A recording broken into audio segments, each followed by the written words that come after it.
सायद त ढिप्किसक्यो त। बुवा किन अल्मलिनु भयो? बुवा आउनुहोस्, हामी तयार भइसक्यौँ है। आए कान्छा आए। वर्ष दिनको दसैँ यसो टोपी त ढल्काउनु पर्यो नि। परिहाल्यो बुवा। सबै तयार पो गरिसकेछौ त है? हजुर। ल अब सुरु गरौँ।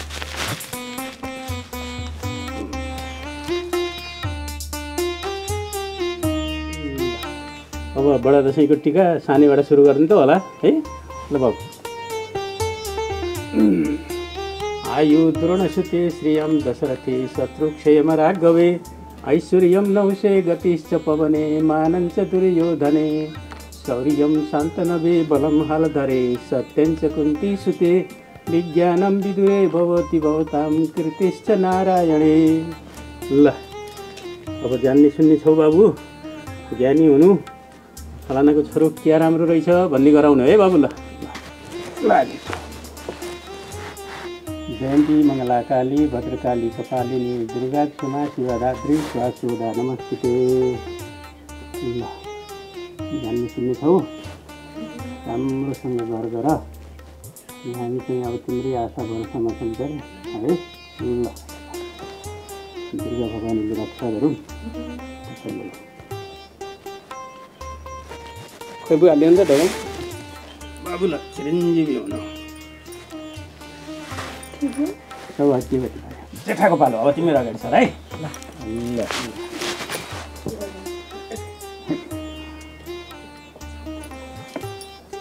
आयु द्रोणसुते श्रियं दशरथे शत्रुक्षयम राघवे ऐश्वर्यं नहुषे गतिश्च पवने मानञ्च दुर्योधने।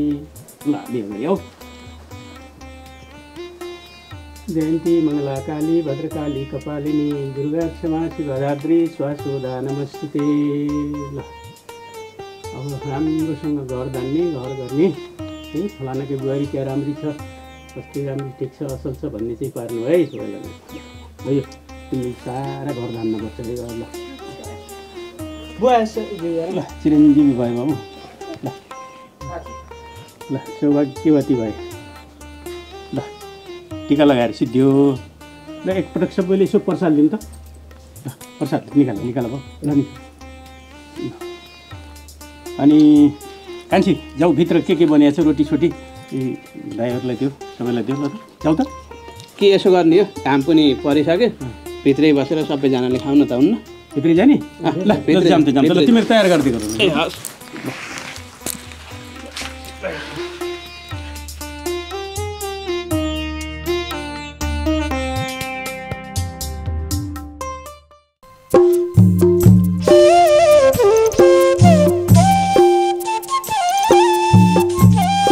यसपालिको दसैँ ससुराली मनाइने भयो। बुढी ससुराली गएपछि बुढी एक दुई दिन बसिहालिन्छ।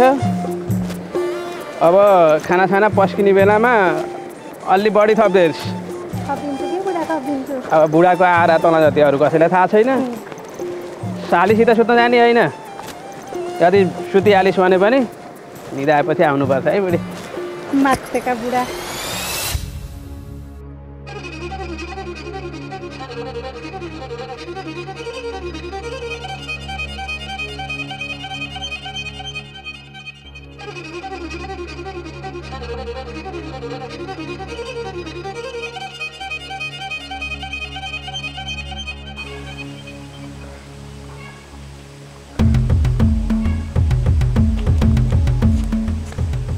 दिदी दिदी मलाई रोटी दिनु न।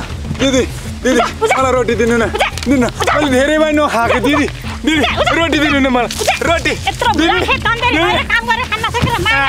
रोटी दिनु न। रोटी दिदी दिदी रोटी दिनु न।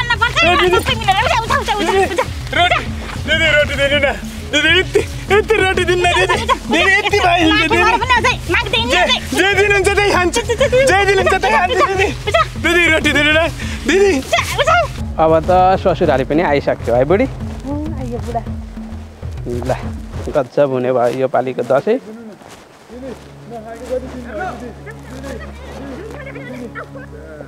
के भएछ बुढी?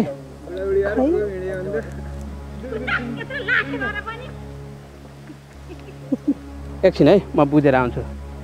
पर्दैनको बुढो त्यस्ता पागललाई हेरेर हुन्छ। सायदको बेलामा अशुभ हुन्छ। उहाँ बुवाआमा भोकभोकै कुरेर बस्नुभयो कुरो हिँड्नु यता भिखारीसित नि जाम फेरि ए ढिला भयो कि हिँड न जाम पनि भन्ने अनि त्यसपछि गएर लत्रे जस्तो गर्ने छिटो हिँड ढिला हुन्छ फेरि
के हो र तपाईँ जति बेला पनि झोक्राएर बस्ने अहिलेसम्म साइदको टिका सार्नु भएको रहेनछ उहाँ गाउँमा सबैजनाले टिका लगाएर उहाँ ठुला बडाको हातको टिका पनि लगाउन गइसके तपाईँलाई पनि केहीको मतलब छैन हिँड्नुहोस् मलाई टिका लगाइदिन सधैँभरि तेरो जिद्दीले मात्र चल्छ मैले त्यस्तो के जिद्दी गरेर बुढो अझ के जिद्दी गरे रे गाउँमा बुढा भएका बुवा आमा छन् छोरा बुहारी आउँछन् भनेर बाटो गुरेर बसिराखेका छन् गाउँमा गएर बुवा आमाको हातको टिका लाएर अनि ससुराली जान हुँदैन सधैँभरि तेरो नहुने जिद्दीको पछि लाग्नुपर्छ म गाउँ गई तिम्रा बाको हातको टिको लाउनु न लगाइदिने भए मलाई टिका लगाइदेऊ नत्र भने म गएर सुत्छु जा गएर सुत तैँले गर्दाखेरि मैले मेरो बाबाको हातको टिको लाउनु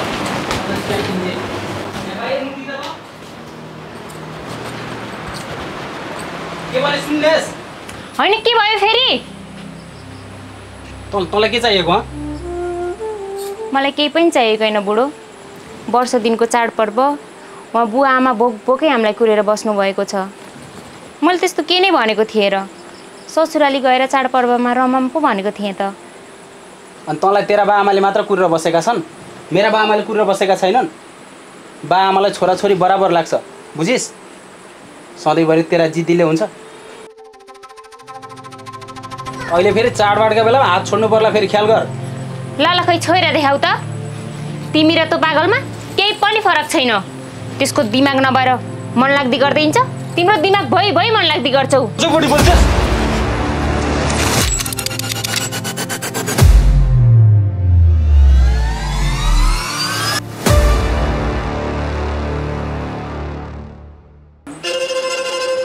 दाइ भाउजूमाथि किन हात उठाउनु भएको बोलाउनु भयो क्या हो म बौलाएँ यिनीर त तलको बौलामा केही पनि फरक छैन बाबु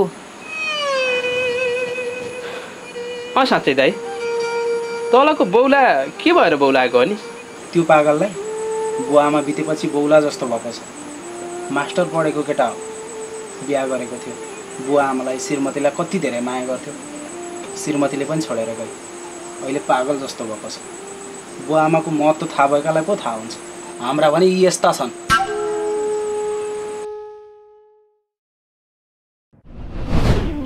होइन अहिले त धान पनि के भयो यस्तो पहिला पहिला सबै जानुहुँदा गाईबस्तु पालिन्थ्यो बाख्रा पालिन्थ्यो धानलाई मजाले मल पुग्थ्यो अब अहिले वर्ष 4 भयो धानलाई मल पनि भएन धान पनि यस्तो भएर बसिया छ खै के खाने हुन् अहिले केटाकेटीले सबै धान यस्तो मसिनो पो देखिया छ त ए कान्छा कान्छा हजुर बुवा यसो 1 गिलास पानी ले दो बाबु ए हस्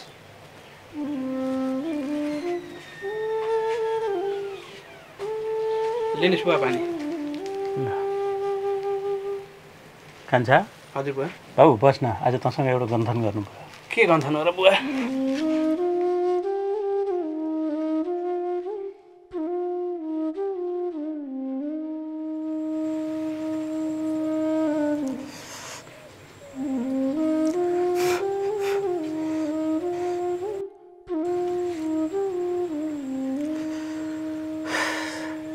आँखा पनि बादल लिए, चस्मामा पनि बादल लाग्छ।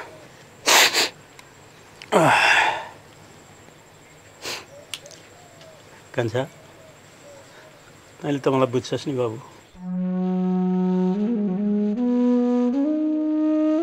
तेरी आमा बित्दा तिमीहरू दुई भाइ जो सानै थियो।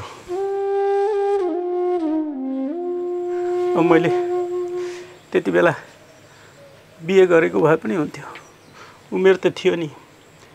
तिमीहरूले दुःख पाउँछौ कि भोलि तिमीहरू अलपत्र पर्छौ कि भनेर बिहे गर्न पनि सकिनँ। यी खेतीपाती गर्दै कुटु कोदालो गर्दै तिमीहरूलाई हुर्काएँ, बढाएँ, अलिअलि पढाएँ र तिमीहरूको बिहादान पनि गरिदिएँ। चाहेको भए म पनि तेरी आमासित सँगै जान सक्थेँ नि बाबु। गइनँ। अब तेरो दाइलाई पढ्न पठाएको, पढ्यो राम्रै, नोकरी पनि राम्रै पायो, तलब पनि राम्रै पाउँथ्यो। सहर पसेको त्यही भाइसियो। के भयो खै, कति साह्रै निष्ठुरी बन्यो त्यो। आमा मर्दा समेत क्रिया गर्न पनि आएन बाबु, क्रिया गर्न पनि आएन र त।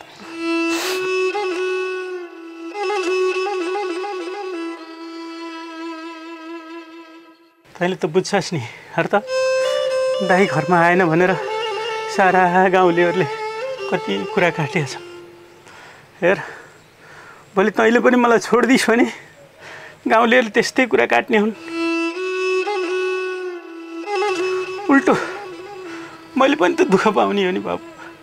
हेर, बाबु आमाको आँसु देख्यो भने तिमीहरूलाई त्यो सराप लाग्छ भन्छन् बाबु। कस्तो गाह्रो हुन्छ बाबु। त्यो कुरा सम्झेर कहिले त अब मलाई दुःख दिनुहोस् नि बाबु है। पितृको सरापमा पर्ने काम कहिल्यै नगरेछ है बाबु। तेरो पनि बिहे भइसक्यो, त पनि अब बच्चाको बाउ बन्दैछस्। तैँले मलाई दुःख दिने भनेको तैँले आफ्ना सन्तानलाई सिकाउने हो बाबु। भोलि तेरा सन्तानले पनि तँलाई दुःख दियो भने तैँले पनि दुःख पाउँछस्। त्यसैले बाबु मलाई जसरी भए पनि बाँचुन्जेल चिसोको तातो बनाएर खान दिने, यसो पानी सानी खान दिने गरिस् भन्यो कान्छा, तँलाई पनि पितृले तेरो उद्धार गर्छन् बाबु। तैँले त बुझ्छस् नि बा। तैँले मलाई यसरी अब दाइले चाहिँ दुःख दिनुहोस् नि है, कहिल्यै नदिएस् है बाबु। हेर, म छु नि, बुढेसकालको सहारा म छु। तैँले मेरो सेवा गरिस् भने तेरो पनि जय जय हुन्छ बा, तेरो पनि जय जय हुन्छ बाबु।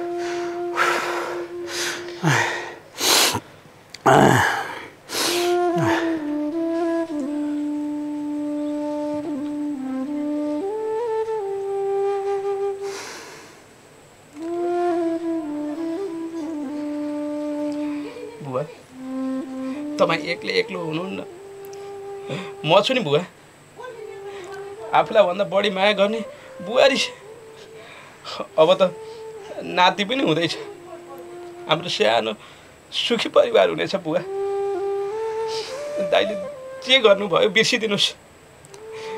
तपाईँको भरोसा मैले टुट्न दिने छैन बुवा। तपाईँको अन्तिम साससम्म म सँगै हुनेछु बुवा। तपाईँले झारेको एक एक आँसुको मूल्य चुकाउँछु। तपाईँले गरेको आशा भरोसा टुट्न दिने छैन बुवा।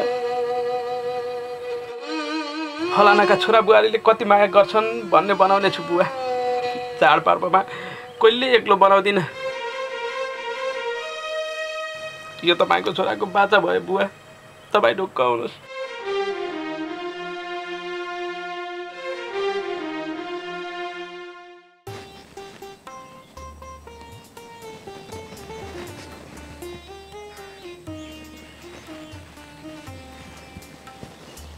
सबैको घरमा दसैँको रौनक छाएको छ।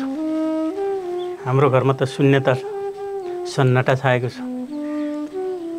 छोरा बुहारी नाति नातिना कति बेला आउने हुन् पनि। हुन त कान्छा छोराले चाडबाडमा कहिल्यै एक्लै बनाउन्न बुवा भन्थ्यो। अन्त आउँदै पनि छ कि तैपनि एउटा फोन गरौँ।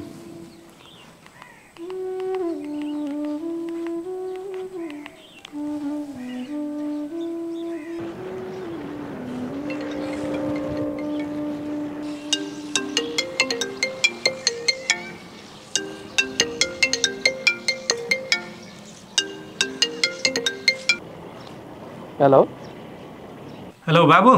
हेलो बुवा ढोकरे। चिरञ्जीवी भयो बा। बुवा आरामै हुनुहुन्छ नि? के को आरामै हुने बाबु, चाडबाडले तेरो बुवालाई बिरामी बनाएको छ। किन त्यस्तो भन्नुभएको बुवा? खै त, जेठा छोराले घर बिर्सेको पनि वर्षौँ भइसक्यो। तिमीहरूको बाटो हेरेर बसिरहेको छु। खै तिमीहरू पनि यति बेलासम्म आएनौ। कति बेला आउँछौ बाबु? तिमीहरूको बाटो हेर्दा हेर्दै मेरा त आँखा पनि पाटिसके। चाहिँ आएनौ खै। बुवा बुवा सुन्नु न, यसपालिको दसैँ ससुराली नै मनाइन्छ होला बुवा। बुहारीले माइत गएर दसैँ मनाउने भनेकी छिन्। यसपालि घर आइन है बुवा? यसपालि पनि तिमीहरू आएनौ भने त म थला नै पर्छु कान्छा, थला नै पर्छु।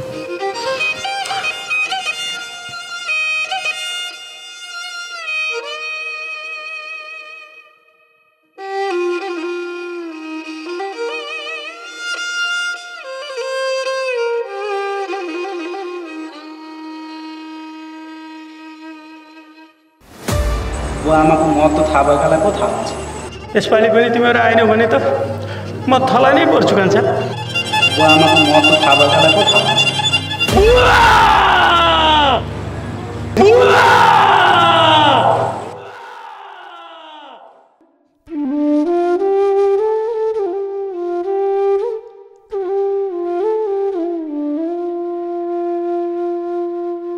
हिन्दूहरूको महान चाड विजया दशमी तथा आउँदै गरेको शुभ दीपावलीको अवसरमा देश तथा विदेशमा रहनुभएका सम्पूर्ण महानुभावहरूलाई हार्दिक मङ्गलमय शुभकामना व्यक्त गर्दछौँ।